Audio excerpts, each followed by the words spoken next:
Are continuing here with the Encyclopedia Talmudit, the Talmudic Encyclopedia. We are currently in volume Hey 5, and the topic is Goy, spelled Gimel, Vav, Yud.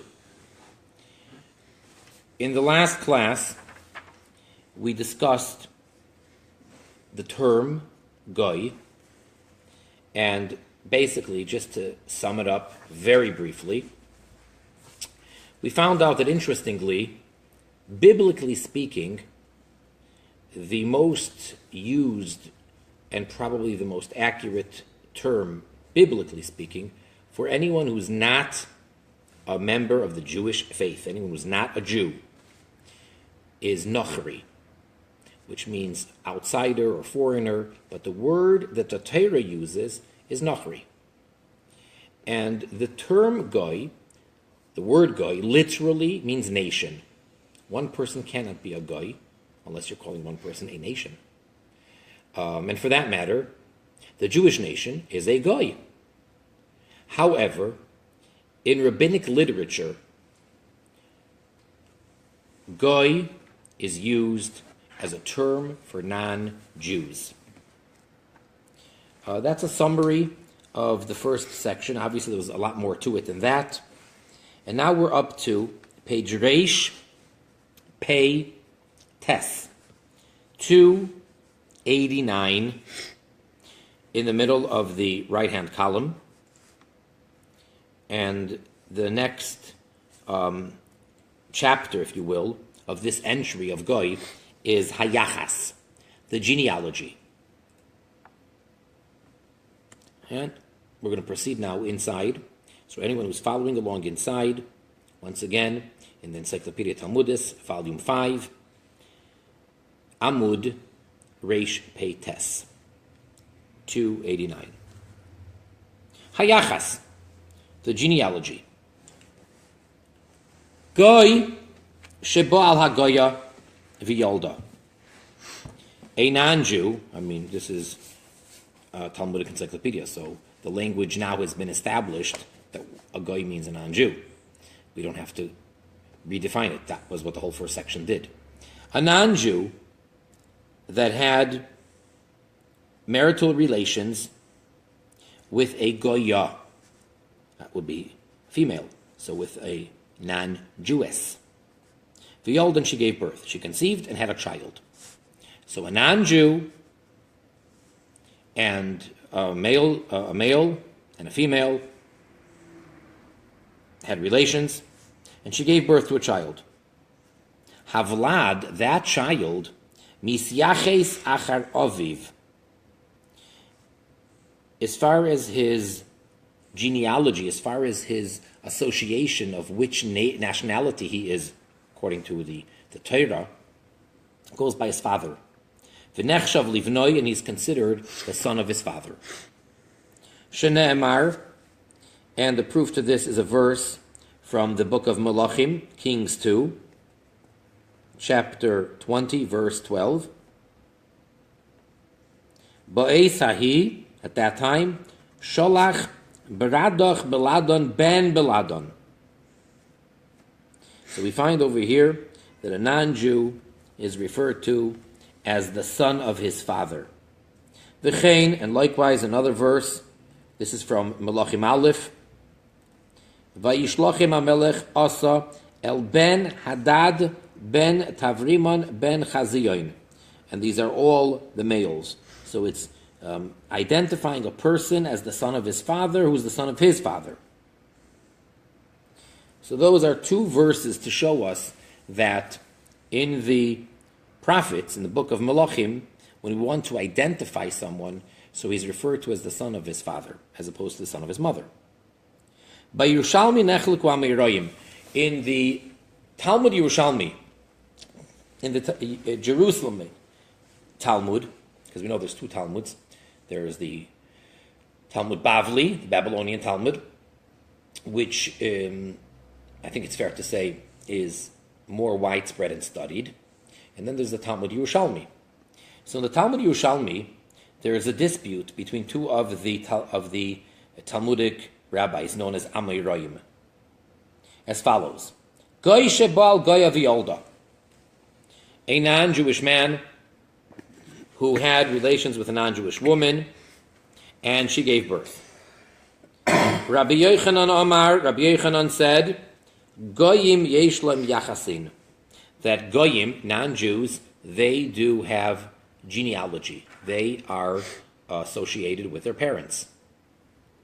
Rabbi Shimon ben Lakish Omar, and his contemporary, who argues with him often, his good friend, happened to be his brother-in-law, but that's a story for itself. Rabbi Shimon ben Lakish Omar, he said, Goyim ein lehem yachasin, that Goyim don't have any yichus. So let's understand that for a moment as such, that every individual human being is sort of like in a vacuum.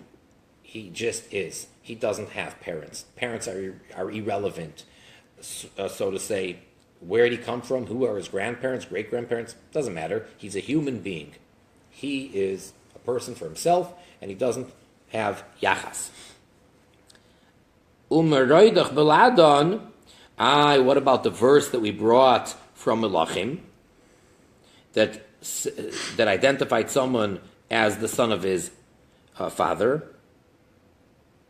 Bishvil shekibedes zakono yizacha lisyaches, because he honored his grandfather, therefore he merited to have this yichus, this genealogy.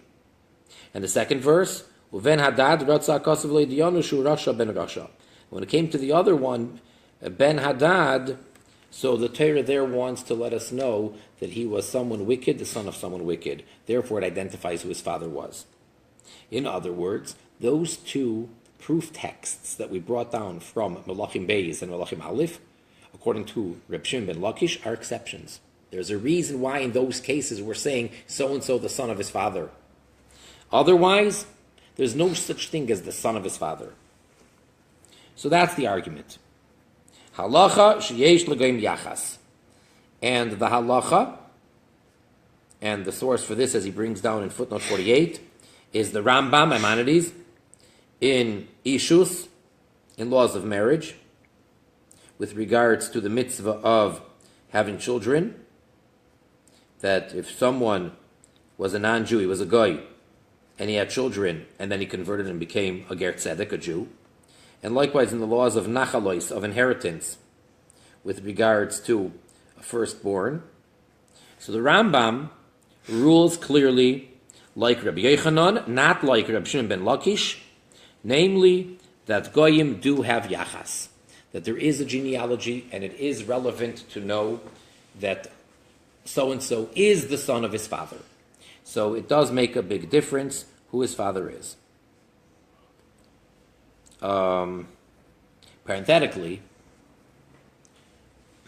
we find that across the board, by the Jewish people, whenever praying for someone, for a Jew, whenever praying or asking for a blessing for a Jew, so we need to know the proper way to do it is the Jew's full name. I'm not including the last name, which is a modern day invention, but the full given name, and the son of, or the daughter of, and then the mother's Jewish name. That is how there's a special prayer that is said, called Mi Shebeirach, that the one that blessed our forefathers should bless so-and-so. And whenever making a Mi Shebeirach, we mention the person's name and the mother's name. Likewise, when one would go to a righteous, holy, saintly rabbi or anything like that and submit a petition of a request, so also traditionally the name and the mother's name is necessary. What's interesting to note that I've noticed that when Bnei Noach, when non-Jews approach the Rebbe Melech HaMoshiach and ask for a blessing or anything of that nature, he needs to know, he requests the father's name.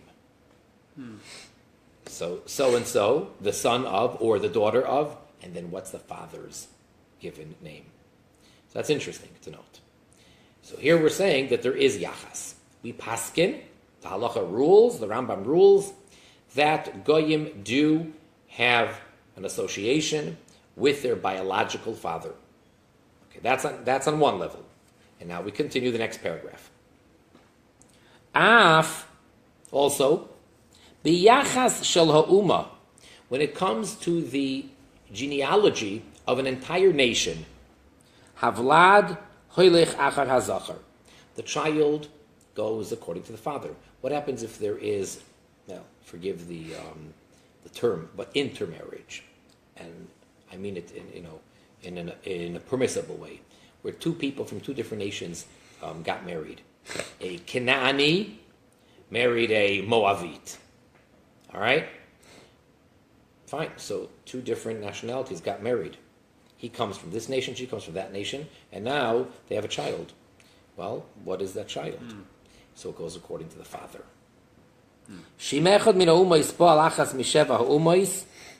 And here's a practical application of this rule.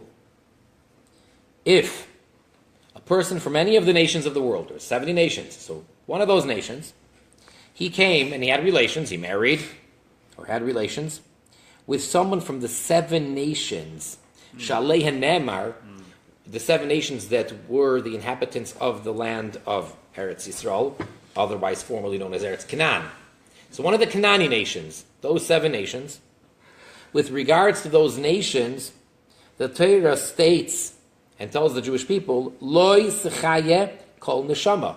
You are not to allow any of them to live. When we came into the land of Israel with Yeshua ben Nun, with Joshua, the mitzvah was, we had a commandment to drive out any of those all those people from the 7 nations, and we couldn't allow them to live. So now, someone has a child from one of those 7 nations. Now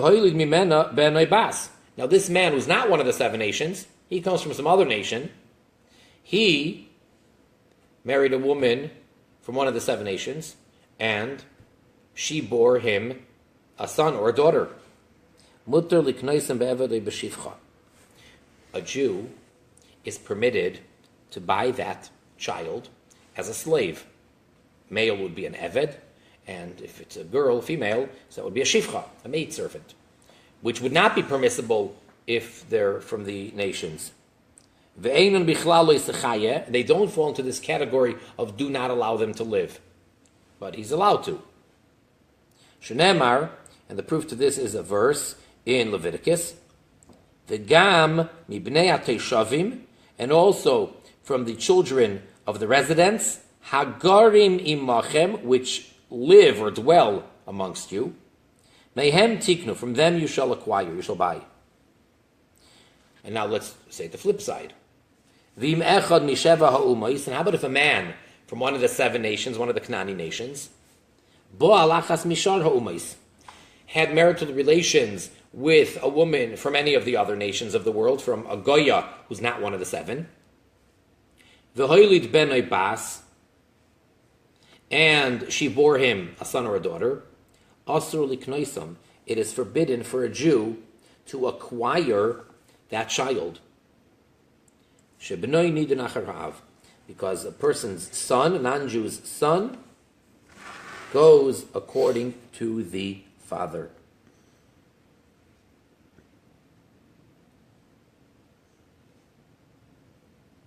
Now, in footnote 52, which we're not going to get into now, just want to bring it to your attention, he does go into he makes mention and references a dispute between the Rambam and the Ravid with regards to if someone has relations with a shifcha, or if an eved has relations with a non-Jewish woman.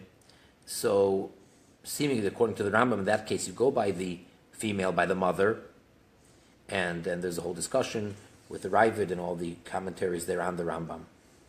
But at any rate, what we're saying over here is that you always go according to the father, and therefore, if the father is one that I need to kill, or I'm not allowed to acquire him as an eved, I can't buy him as property, so it makes no difference who his wife is, who the mother of the child would be, I go by the father. And if the father is one who we are permitted to allow, and we're allowed to acquire them as a slave or what have you, so then it makes no difference who the mother is, and even if she's one of those nations where we have to not allow them to drive them out, we would be allowed to acquire that child. Likewise, v'chein adoimis oy mitzris sheniseis la'amoini havlad amoini. Let's say you have someone from the nation of Edom, or a woman, a female from Edom, or a female from Mitzrayim, and she married a man from Amoin, Havlad Amoini. The child is an Amoini. You don't say, oh, I'm a mix. Such thing as a mix. We're not talking about DNA. We're talking about nationality. What is your one and only nationality? So we say, father. V'imu zachar, and therefore, if this child is a male, so the father is an Amoini, and the mother is, let's say, Adoimis or Mitzris.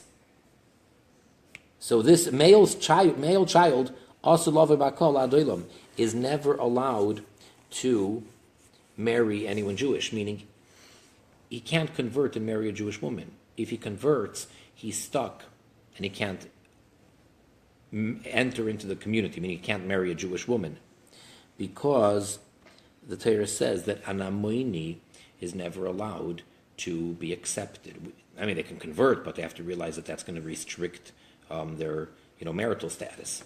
Now, what if he married an Ammoni convert? An Ammonis, that would be fine. And they have a child. He's going to be a Yisrael? Yeah, he'd be a kosher. So he's kosher. Yeah, I believe that is correct. Yeah. Yeah. Because hold on a second. Okay, that's probably in the Gemara. Like what happens if a convert from Ammon, Yeah. Well, it's first of all, you understand, it's only the males. Well, that was actually a question for a long time, till finally there was a clear verdict. Because the verse says that Lo Yavai Amoini u'Moyavi b'Kehal Hashem, that an Amoini or a Moyavi from those two nations shall not enter the congregation of Hashem, the Jewish people. The question is, what about Amoinis and Moyavis, a female? And as a matter of fact, Rus, she's the Moyavia. She's from Moyav. But the reason why she was allowed to convert and marry a Jew from the tribe of Yehuda, a Jew, is because the verse clearly says Amoinu Moyavi, and we have a tradition that it's only the males, not the females. So if a woman from Ammon or Moyav converts to Judaism, she's allowed to marry a regular Yisrael, a regular Jew. But now the question is, what happens if an Ammoni, can he marry an Ammonis? And the tribal affiliation, or there'll be a ger. There is no tribal affiliation. Okay. You're right. That's not the question. Oh, there is no tribal affiliation for Gerim? Correct. Really? That's why the Torah bunches them together with all the people that are sort of downtrodden or don't really have a share in the land, and you have to take care of them. So it tells the Jew, don't forget the widow, the orphan, the Levi, and the ger. Oh, because the Levi doesn't have a share, right? So you got to invite him over. You got to be nice to him. And when it comes to the holidays, you have to, have them over and give them food because they don't have a share like the others do. And when he passes away, his inheritance goes to. You talking about a ger? Yeah. So if he doesn't have a family, in other words, if he doesn't have any, because that's the only Jew that doesn't have relatives. Theoretically, possibly could be so. So then his inheritance goes to the kohanim of that shift. Interesting. But at any rate, if a man from Ammon has a child from some woman from a different nation, that child, if it's a male, could never marry a regular Jewish woman. And if it's a female, so then she would be allowed immediately. So it's two extremes here. On the one hand, if it's a male, he's never going to be allowed, for all future generations. His son is never going to be allowed to marry into the Jewish nation. Why? Because he is an Amoini forever. The male lineage is always going to remain that way. Whereas if an Amoini has a daughter from someone who's not an Amoinis, she's Adoimi or Mitzri or some other nation, so then that girl herself can marry any Jew. I mean, except for a Kohen, whatever. Can marry basically anybody. How about it's the other way around? A male from Edom or Mitzrayim married a female from Ammon, and she, the woman that he married, she's allowed to marry a Jew. So the child, regardless whether it's male or female, that child is considered like the father, Adoim Yer Mitzri, and not like the mother. Which means that Edom and Mitzrayim, up to 3 generations, is not allowed to marry into the Jewish community. See, when it came to Ammon and Moav, so the males are never allowed to marry into the Jewish community. Never. Right. But when it comes to Edom and Mitzrayim, it's only 3 generations. So we're basically proving that you always go by the father status. Because for Rishonim, and the early commentaries and codifiers, they write,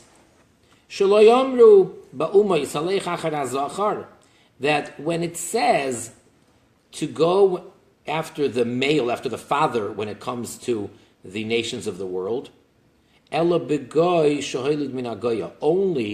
if you're talking about 2 non-Jews, that the father is a non-Jew and the mother is not Jewish, and they had a child, then you go according to the father. But if a guy had a child with a shivcha knanis, a maidservant who's knanis, then the child goes according to the mother. And likewise, eved shohelid min agoya, havlad kemoisa. If an eved, a slave, had a child with a regular non-Jewish woman, then the child is like the mother. The eved ein lo yachas. And when it comes to an eved, he does not have any genealogy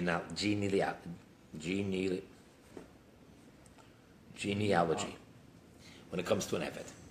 And that is actually the fact. That's the halacha. An eved has no yichus. He has no father, no mother, halachically speaking. Just biologically, which, it's irrelevant. So an eved, really, that is the case. But not, and that's what many Rishonim write, including the Rambam. And that is the halacha. Would that be both the Eved Kanani and the Eved Gertashov?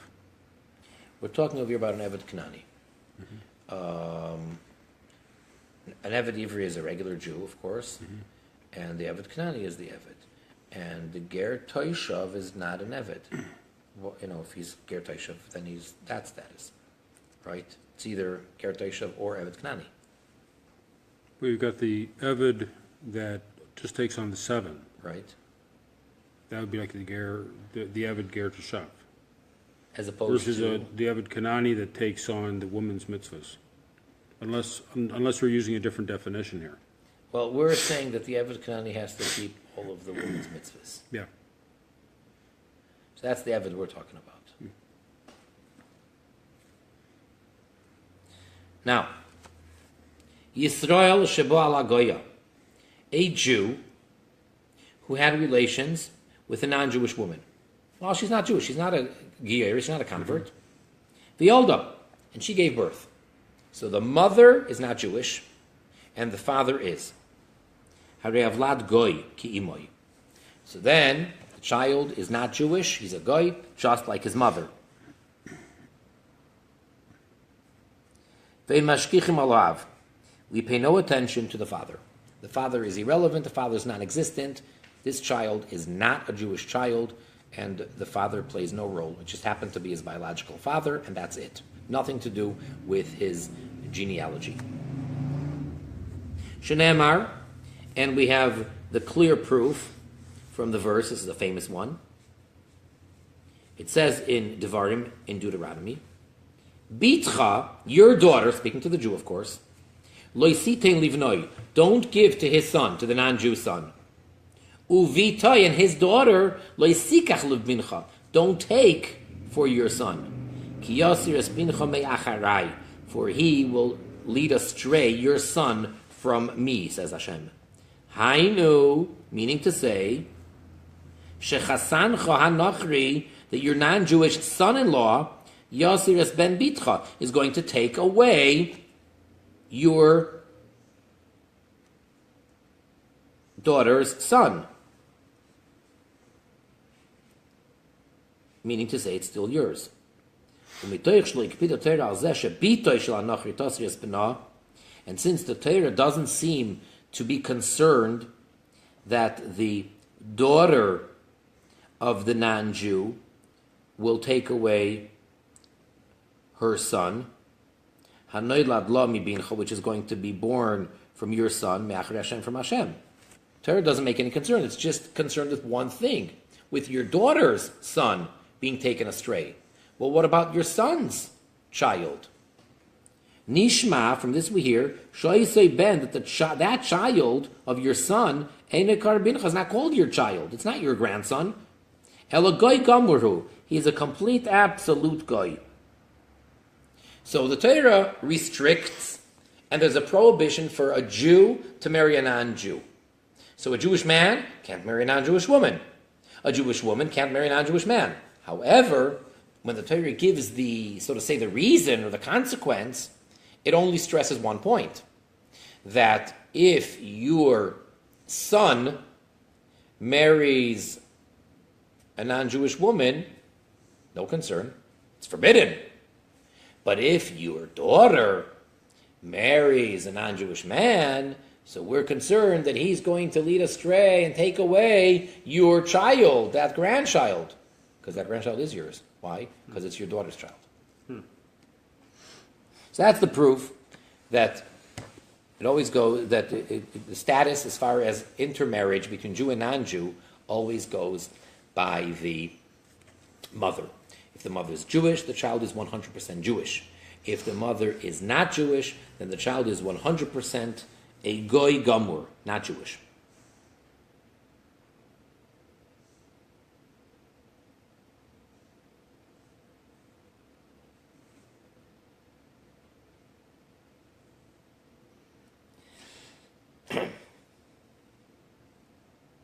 V'yesh mefarshim. Then there are those commentaries that explain this verse as follows. Sheki Yasir, that when the verse says that he will take astray, Musav be'emes is truly referring back, Al bitoy loisikach lebincha, that don't take the non-Jew's daughter for your Jewish son. Shachoysein hagoy, that the non-Jewish father-in-law, in other words, your son's father-in-law, Yasir ben Agoya, he's going to take the son of this non-Jew, because the girl's not Jewish, the mother's not Jewish, from being considered part of the Jewish community, and from being after Hashem, because he's not part of the Jewish community. And even though, if you take a look in that verse, it's clearly only speaking about the 7 nations, so how are we able to make a blanket rule across the board for all goyim and say it doesn't matter if any of the nations of the world, any goy has relations with a Jewish woman, the child is Jewish, and if it's the other way around, the child is not. That verse is speaking clearly just about the 7 nations of Canaan. Harei Nemar, not a problem, because it says, Ki Yasir, that he will take astray, the rabbis kol hamesirim, And that is coming to include all those that take astray. It's one of the forms of how we learn things from the verse is from an extra word, an extra expression, or something like that. So the Gemara in Kiddushin, the Talmud learns out from the words ki yasir, that he will take astray, that's coming to include any guy of any of the nations, not just the 7, even though the verse clearly and outright is talking about the 7. Or alternatively, shelamedim l'shar umois, how do we know about the rest of the nations, except for the 7, in addition to the 7? We actually know that, me'akasuv, from a different verse altogether. What does the verse state? In Deuteronomy chapter 21, Kisiyenu li shtei nashim v'goymer, that if a man has 2 wives, which of course biblically is permitted, we're talking about a Jew. So a Jewish man has 2 wives. The yoldu loivanim, and they bore him sons. Shekol mi she'ein anu kairim boy kisihiyena. So from that verse we learn out that whoever we don't refer to as kisihiyena, that they shall be for him, hainu she'ein kiddushin toifsim loiba, meaning that marriage does not go into effect, ein abanim shaloi, the children are not his. So from there we have the alternative way to learn that any type of marriage that the Torah forbids, to the extent that it doesn't go into effect, those children are not considered that man's. So, if a Jewish man is not allowed to marry a Jewish woman, that means that you can't say kisiyena, that he will have 2 wives. No, he doesn't. Are they both Jewish? Then he's got 2 wives. Is one Jewish and one not? Then he's got 1 wife. And each one of them bore him children? No, only one bore him children. The other one, they're not his. If a man is married to if a Jewish man is married to 2 non-Jewish wives, he has no wives. And all of his 10 children that he has from each wife, none of them are his. So that's the way to learn out from Kisiyena.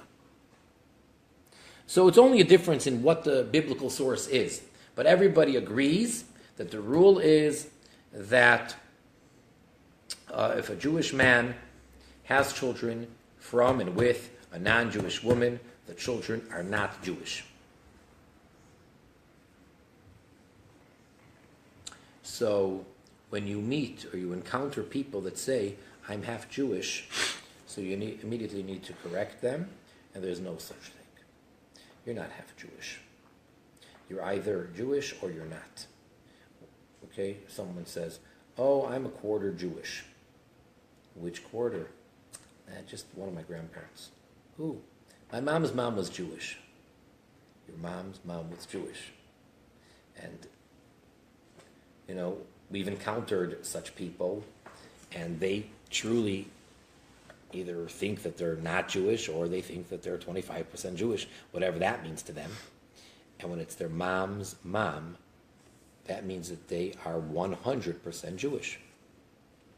And if, let's say, someone says, well, 3 out of 4 of my grandparents are Jewish. Really, who?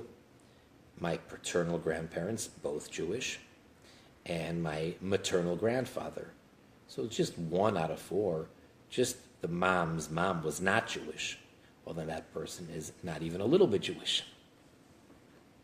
Now, when the Jews came back from the exile for the rebuilding of the second temple, after the Babylonian exile in the times of Ezra HaSofer, so it says there, Nichras bris l'lekeinu, let's make a covenant to Hashem, loitzi kol noshim v'hanoilad mehem, to get rid of all the non-Jewish wives and those children. See, unfortunately, if you take a look in the book of Ezra, so it's very clear that unfortunately, many of the Jews intermarried.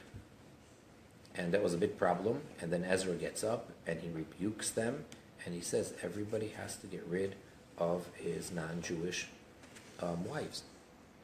And they said there, if you take a look in the verse that we're quoting here, it's from the book of Ezra, chapter 10, verse 3, that we're going to make a covenant with Hashem and to get rid of all of the wives, the non-Jewish wives, and their children.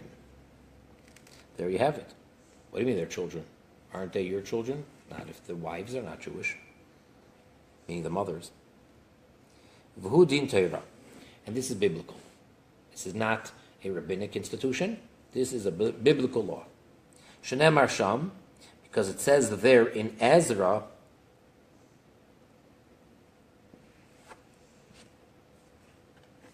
V'katera yaseh, and you should do it as it is mandated by the Torah.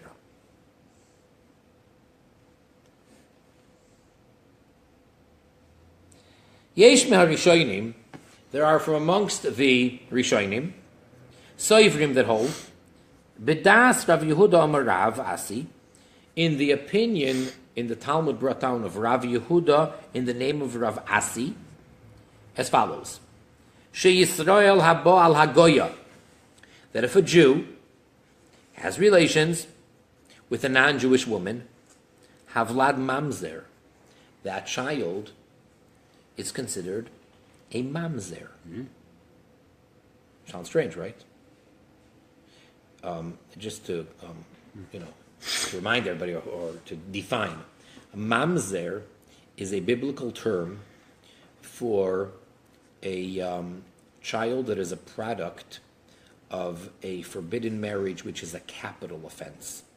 So I guess the English translation of mamzer would be a bastard, but being that that's an English word, so I don't know legally how that works. So you really have to define what mamzer is. You can't just use one word to translate it. So again, if a man has relations with a woman, that marriage or that relation is a capital offense, and they have a child, that child is a mamzer, which would mean that if a man has a child with someone else's wife while they're married, with a married woman, commits adultery, and even if it was by mistake, it's irrelevant how it came about. I mean, theoretically, let's say the man thought that it was his wife, or whatever. Or let's say a woman was raped, and she's a married woman, and then she conceived and had a child from that. Or let's say a man had relations with his sister, or his mother, or his daughter. So the product of any of those relations would all be mamzerim. So now, one opinion, or the way it's understood by some, is that if a Jewish man has relations with a non-Jewish woman, that child is not merely like the mother, an absolute non-Jew, and that's it, and has no father. But the child is considered a mamzer, the Yisrael, and a Jew, the Kiddush of Kiddushin. And therefore, if he marries a Jewish woman, it is considered that she's married. In other words, we're considering him to be a Jewish mamzer, because the father is Jewish. That's how some understand one opinion in the Talmud. However, halacha shavlad goy gamur, the halacha clearly in the Shulchan Aruch, in the Code of Jewish Law, is that the child is a goy, he's not a mamzer. The child is an absolute complete goy, which means everything that he does is absolutely like a goy, and that child could even convert, and once he converts, he's a regular kosher Jew, because he's not a mamzer. But that would indicate that would be a death penalty violation. So even though it's not, but because it's a Jew having related, you're saying if we, according to that opinion, Yeah. if it says that it's mamzer, right? Well, first of all, there is one opinion of Rabbi Akiva. There's one opinion that states that any product, any child of any prohibition, any biblical prohibition, makes the child a mamzer, even if it's not a capital offense. For example, any type of marriage which the Torah forbids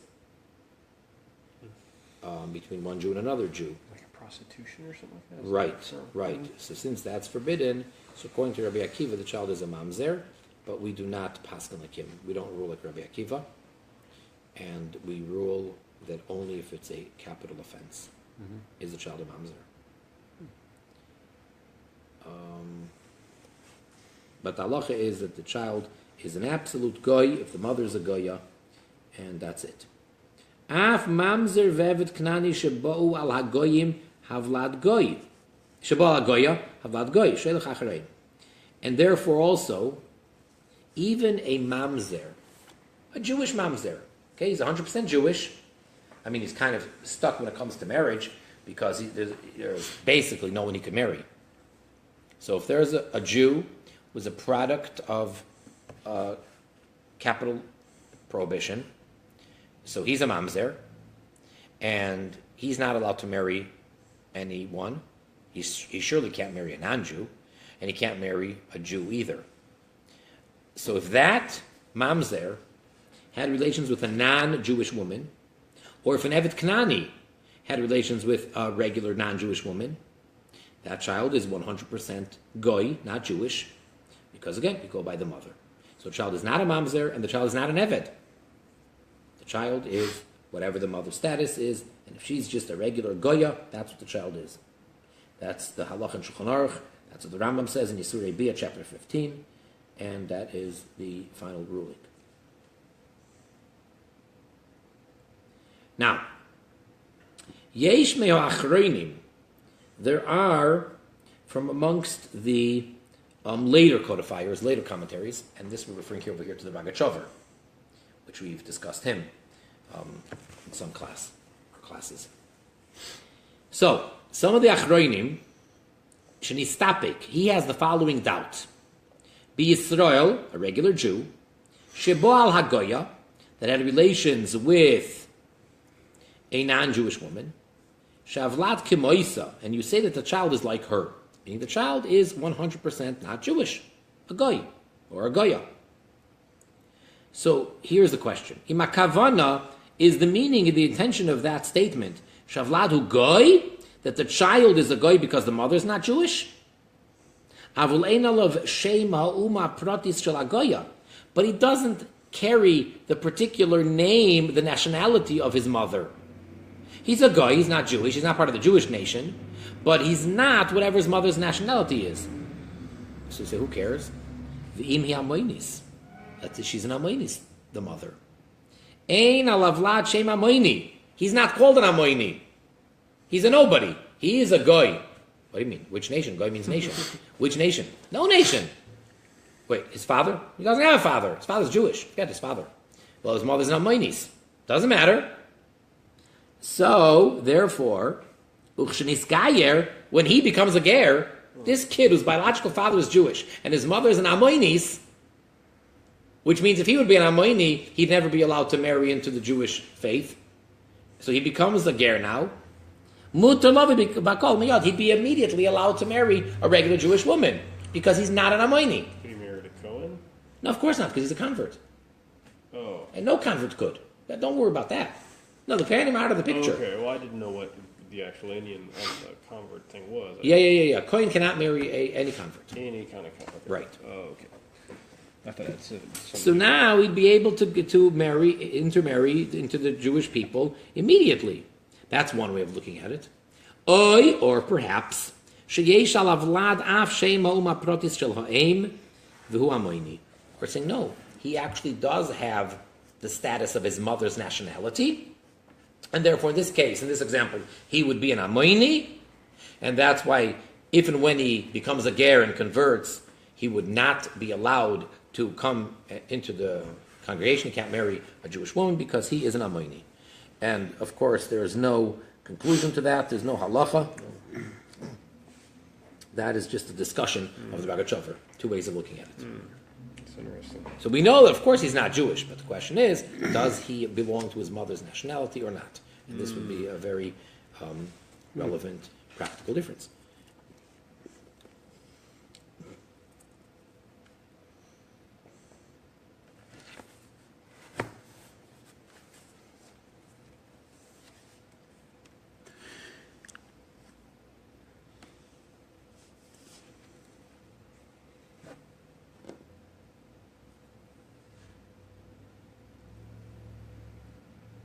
Okay.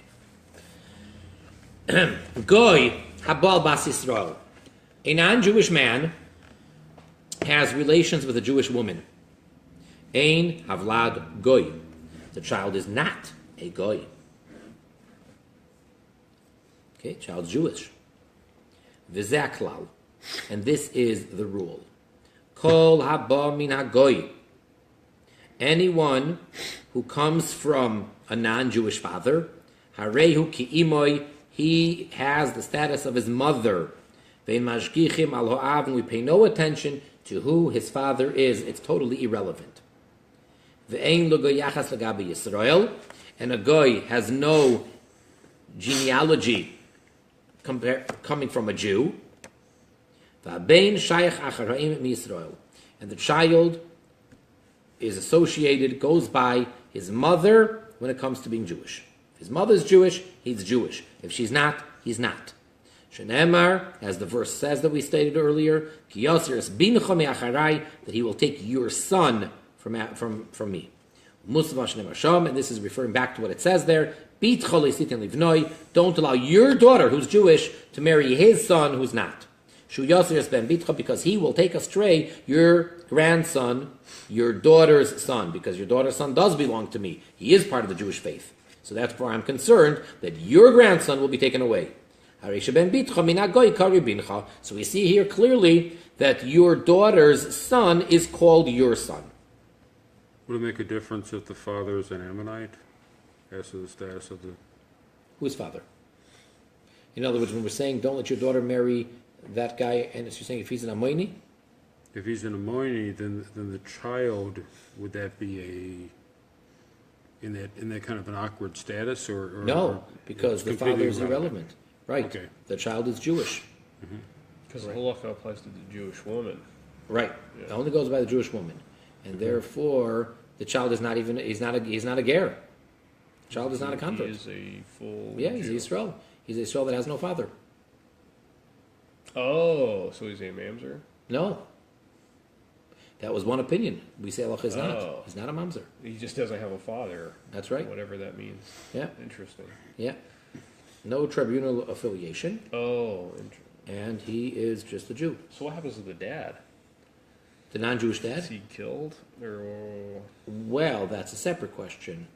So that we had in the laws of kings, when it came to the Shev Mitzvahs Bnei Noyach, if a Ben Noyach has relations with a Jewish woman. So if she is married, so he certainly is killed. Yeah. That's adultery. And if she's not married, I don't know. then I think don't there was a think different death I don't penalty. think that was in there. I think there were 2 death penalties. But May that one, be? there was. One was think it's before just- the chuppah and one was like after or something like that. Okay. No, but that's, either one there would be adultery. But if it's an unmarried woman, Yeah. I think it's just forbidden, but it's not.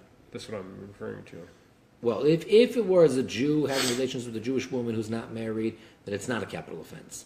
But the question is, if the Ben Noyach. Let's look it up real quick.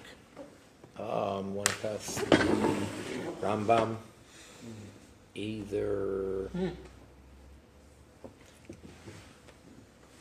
Shoifti. I don't see the. This is fine. Oh, okay, here we go, yeah. Somebody borrow that? Yeah, but it's just, I may have put it on the here table. it is, right here. Where? You want that one? No, that's fine. Oh, man.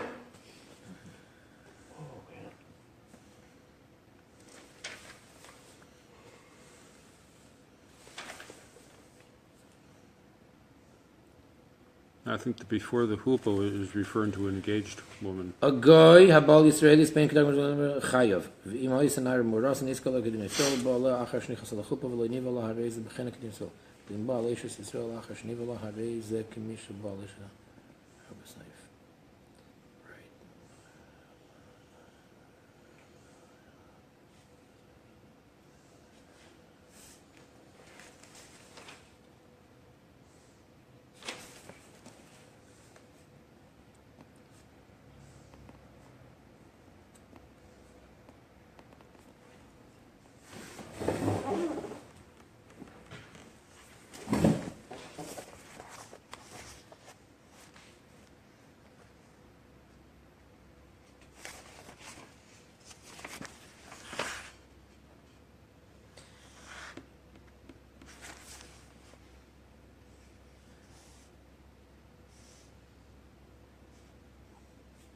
Yeah, can you pass that for that one, please?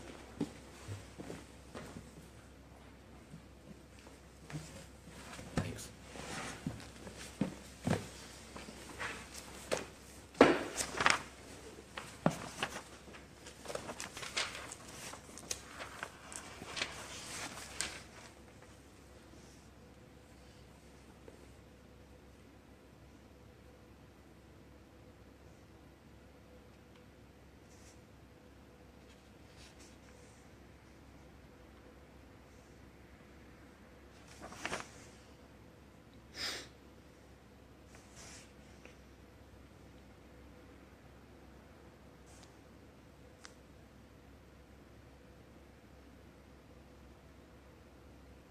Is it the law of forbidden sexual relations 12:2? No. This is in Laws of Kings 9:7.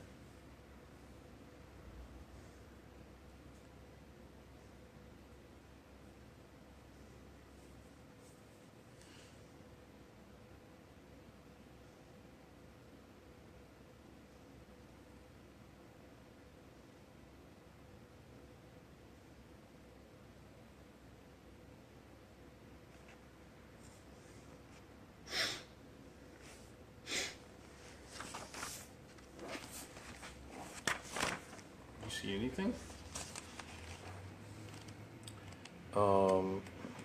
Where are you saying in where is that? Laws of Forbidden Relations? 12.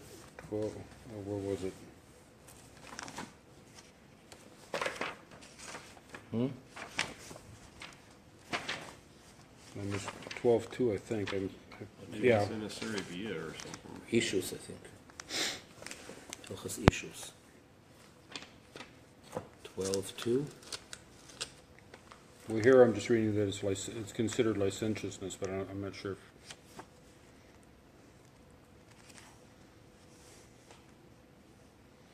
I think it's Serbia, maybe. Oh yeah, now that I think about it, I think it is. It's like in Serbia 12, something like that, 10, 12.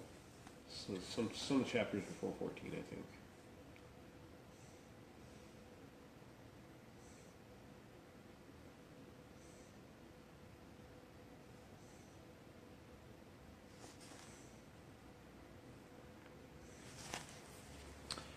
There it's talking all about a Jew having relations with a non-Jewish woman.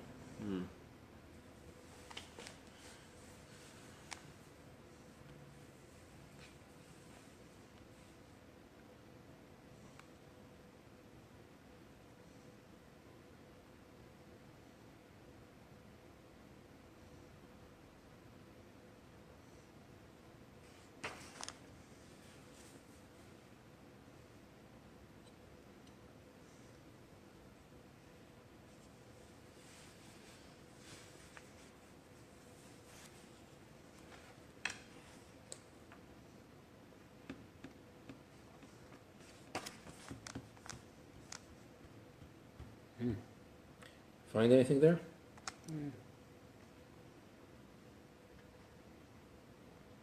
This book's going at it from a different direction, I think.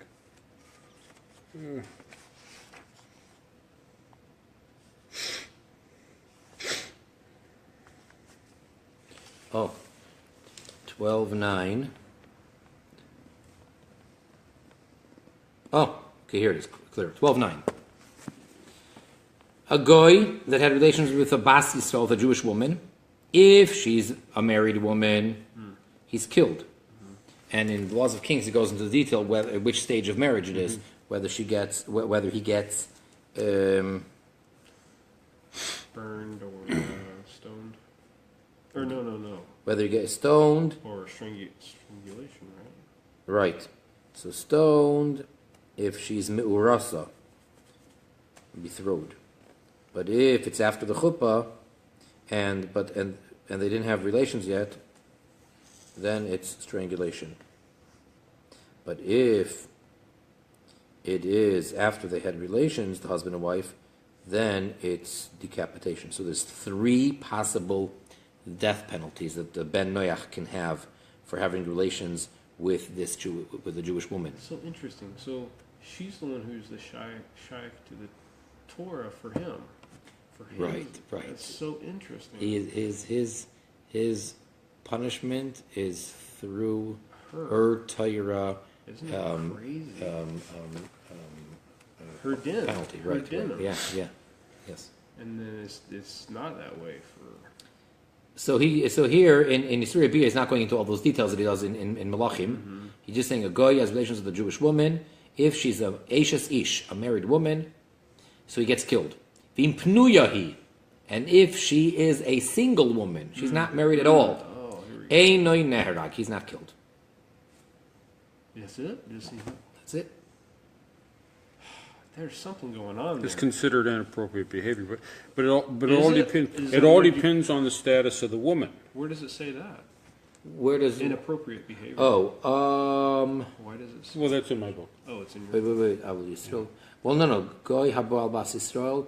Well, the whole beginning of the chapter up to that point was talking about a Jewish man having relations with a Jewish Yeah, woman, right. and and there it explained why it's inappropriate. Mm-hmm. In other words, the Rambam says in Halacha Beis that the Torah only forbids marriage between a Jew and a non-Jewish woman, but if a Jewish man has relations with a non-Jewish woman as prostitution, not as marriage, so then he is given rabbinic flockings. So what about?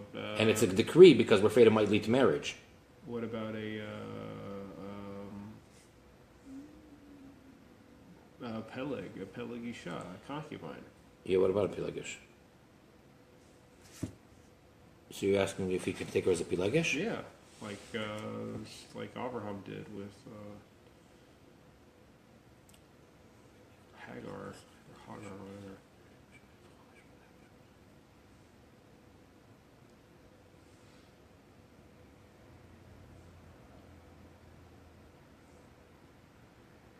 See, then he says, and this is, even though this sin of having a child or whatever, having relations, as long as it's not marriage for the sake of marriage, even though it's not a capital offense, don't take it lightly. But it has a very great loss that none of the other incestful or the other forbidden relations have. Because the child of any other forbidden type of relation is still his child and is considered a Jew, even though he may be a mamzer. So, however, here, the child that the Jew has from a Goya is not even his son. Oh, yeah. And then he brings the verse, Kiyasir, meaning you're taking away from Hashem. So in a sense, even though it's not a capital offense, it's worse even than those capital offenses of adultery, such as a married woman. The Rambam wants to emphasize the severity of a Jewish man having any type of relations with a non-Jewish woman, even though it's not a capital offense. A Jewish man with a non-Jewish Jewish man with a woman. non-Jewish woman. Yeah. Right, even though in the other case he's having a mamzer, and he's chayv misa, it's a capital offense. But at the end of the day, it's his son. He brought a Jew to the world, Right. and it's his child. Whereas here, it's not even his child. Yeah. Well, but we're talking about a man. Right. I'm almost wondering if there's something going on. I mean, I can't wonder. Obviously there's something spiritual going on, but there's something something different goes on with a woman. The Torah doesn't treat it just as a different sex. Something different is going on.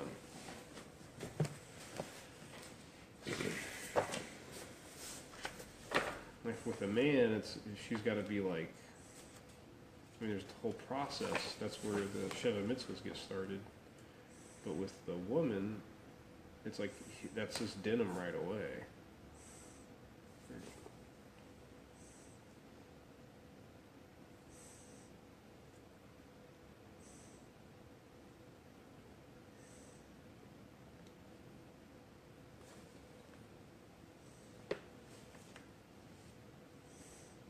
Okay, in Sanhedrin 57b, Oh, interesting. where it's discussing Bnei Noach. So the Gemara there says, wherever it speaks about capital punishment for Bnei Noach, it is strangulation. Oh, yeah. Then, but It's an What? opinion. It's triangulation. It's an opinion. an Then it opinion. goes on to another opinion. It explains how we get that. And it talks about like Rabbi Yehuda Hanasi's approach or his.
All right, it's an interesting Gemara for itself. Yeah. It Um, goes on and on. hmm? That goes on and on. From 56 on, it's like throws a bunch at you. It's a little overwhelming. Reminded me of the Ben Noach definition in Encyclopedia Talmudit. I think he got a lot of that from 56 and 57.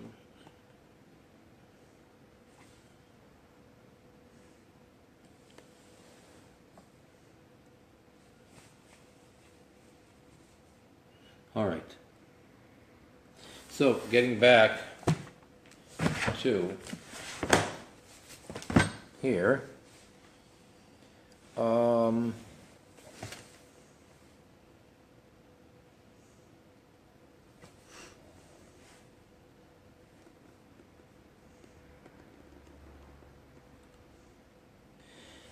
Yesh Oimrim, there are those that say, Shilahasoiver, that according to one that holds, Shavladu kosher v'loy mamzer, that the child is a kosher child and he's not a mamzer.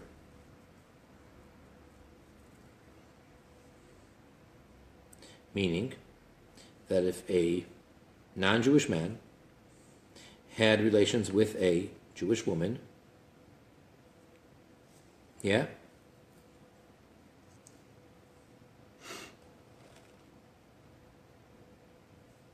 that the child is according to his father, and not according to his mother, and therefore he's a goy. The only thing is, what we mean is that if he will convert, he'll be kosher. The kosher ger. Yeah. According to most authorities, the child is in fact kosher and he's Jewish because his mother is Jewish and he does not need conversion.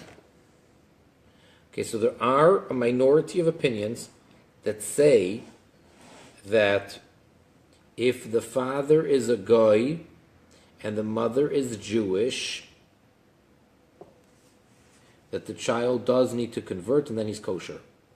But the halacha is that he doesn't need to convert and he is Jewish by birth, because his mother is Jewish and we always go by the mother. Yesh min ha-rishonim shekasvu. There are amongst the Rishonim that wrote as follows. Shekoidem matan Torah, that prior to the giving of the Torah, Goy haboal bas Yisrael, a non-Jew who has relations with a Jewish woman, havlad helech acher hazachar, that the child goes after the father. Kedin ha'umois lelech acher hazachar, just like by the nations, that you go by the father. Between two nations, you follow the father. So too, prior to Matan Torah, it's always the father that you go by. V'lachein omru chachamim, and therefore the chachamim stated, sheben isha Yisraelis, that the son of a Jewish woman, v'ben ish Mitzri, niskayer, and he is the son of a Mitzri man that he converted. This is referring to the famous case where there was someone who came to pitch his tent with the tribe of Dan. And they told him, get lost. You're not part of our tribe. And it became a big dispute, and they ended up going to Moshe Rabbeinu for a court case to hear the case. The story was, this guy, his mother was from the tribe of Dan. Her name was Shloimis Bas Divri. And he was conceived by a Mitzri, an Egyptian. And therefore, he said, where does he belong? But the point is, when the sages say over this story, with all the details and everything according to the oral tradition, they say V'niskayer, and he converted. I would say, wait a second, why do you have to be Niskayer? His mother was always Jewish. He's the son of his mother. And yet, we refer to him as Niskayer. So some say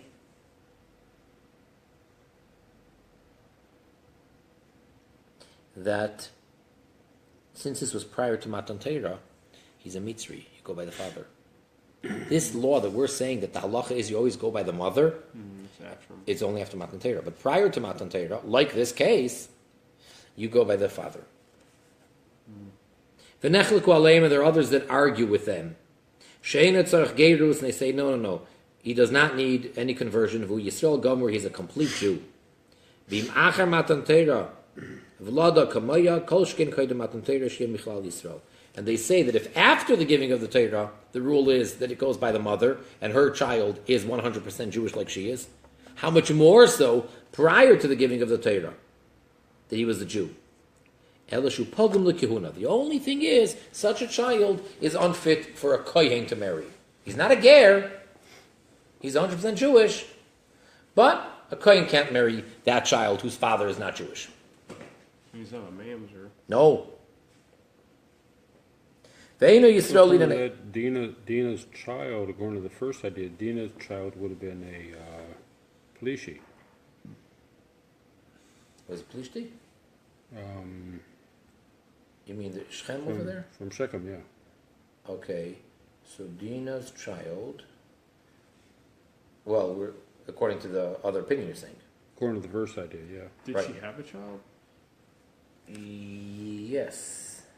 Who then marries Joseph? According to one opinion, that was Yosef's wife. According to one opinion. Oh. I think I've heard of that too.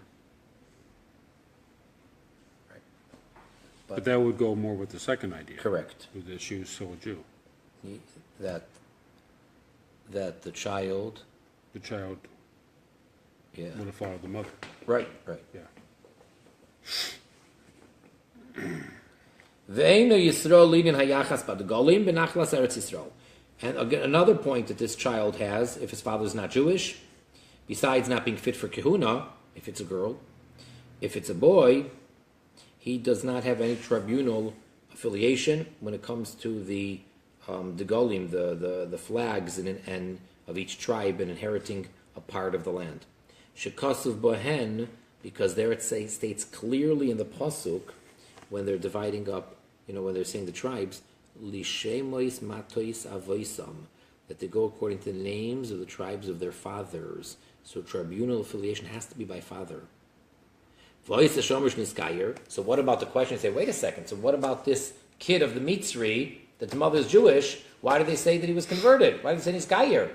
If you're telling me, you're arguing with that opinion, and you say, no, he didn't require any Gerus, so why does it say he's Gayer? Hainu sholach achar imoy v'nidbak b'Yisrael shenichnusu labris b'shas matan Torah v'leirotz lechas achar avi v'liyis Mitzri.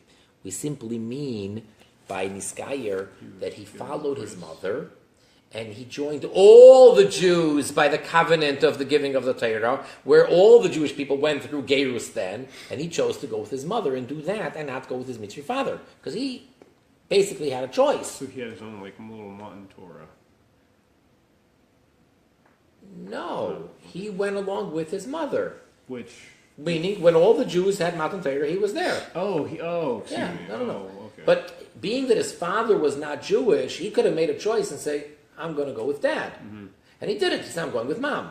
But it's not that halachically he needed to go through any gerus. No. After Matan Torah, if such a thing happens, he's Jewish, whether he likes it or not. And prior to Matan Torah, he also is considered like his mother. And the only thing is, when they say V'niskayir, that he converted, they mean to say he made that choice, but not that it's really, his choice.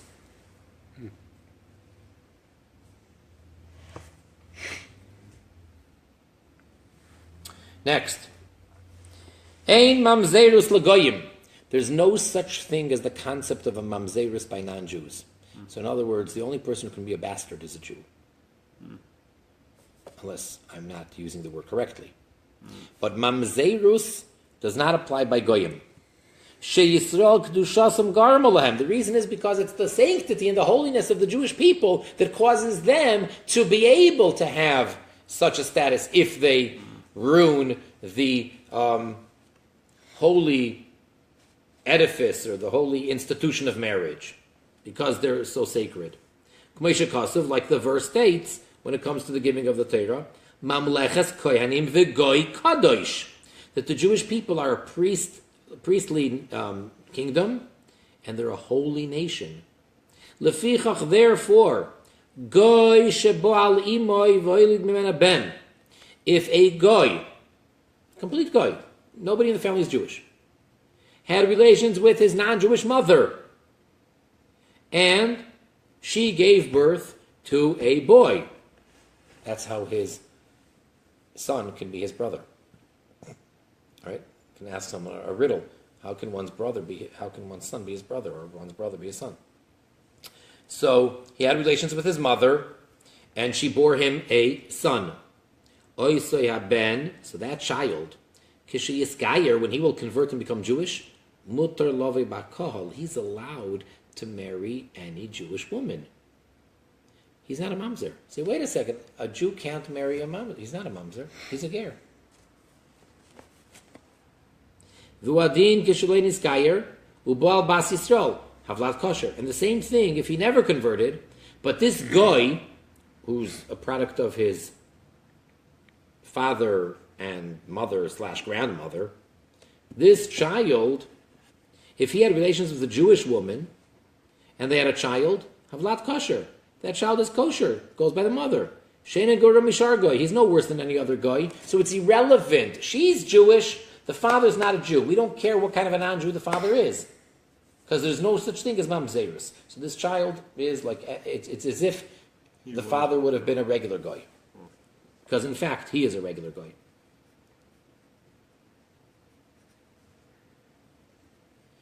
V'chein, and likewise, mamzer Yisrael, okay, a real mamzer, meaning he's a product of two Jewish people that were not allowed to be together because it was a capital offense.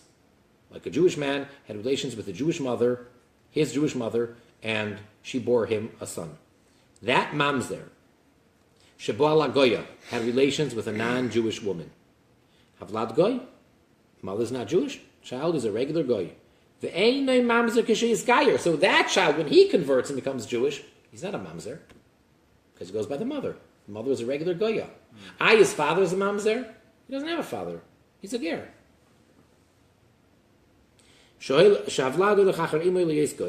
Because again, the child goes by the mother.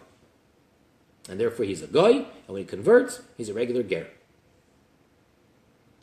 And then there are those that write, Shagam bagoyim yesh mamzerus. And they say, no, not like we just said. But there is a concept of mamzerus amongst the nations of the world, by goyim. The goy sheba limoy, and therefore a goy who had relations with his own mother, mekevan she mechayvim misas beistin, ume'arayis shebenoyach hayav ben, since it is a capital offense for a benoyach as well, and he is transgressing the prohibition of adultery by having a child with his mother. Havlad ba'oide b'gayuse mamzer. So that child, as long as he still remains a goy, is a mamzer. Elikish and the only thing is, even this opinion agrees, that when that child converts and becomes a ger, Mutter love bakol. He's allowed to marry any Jew. Mitam shegersh niskar kikotin shenoilad, because we have a rule that a convert that converted is considered like a newborn baby. He's a new entity. His previous entity didn't exist. So yes, he was a mamzer, but now he doesn't carry any of that baggage with him. He's a new person. He doesn't have a father, he doesn't have a mother, and therefore he's not a mamzer any longer. So everyone agrees that the bottom line is that this person is allowed to marry any Jewish woman. He's a regular ger. There are just two opinions on how to look at him before he converts. Is there such a thing as a mamzer by goyim or not?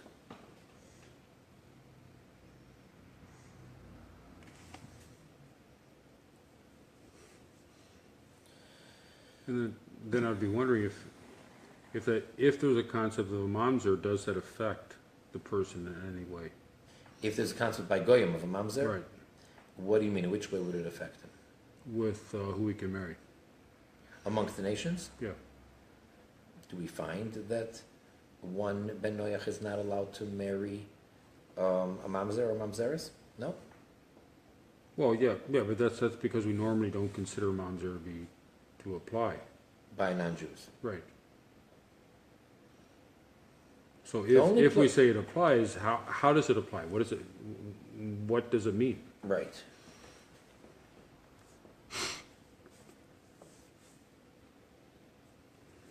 I don't think it really would forbid him from marrying anyone, because it only says that a mamzer can't love a bakal, he can't marry anyone Jewish. The mamzer. But if there is such a thing as a non-Jewish mamzer, like the second opinion, we don't find a restriction that he can't marry someone.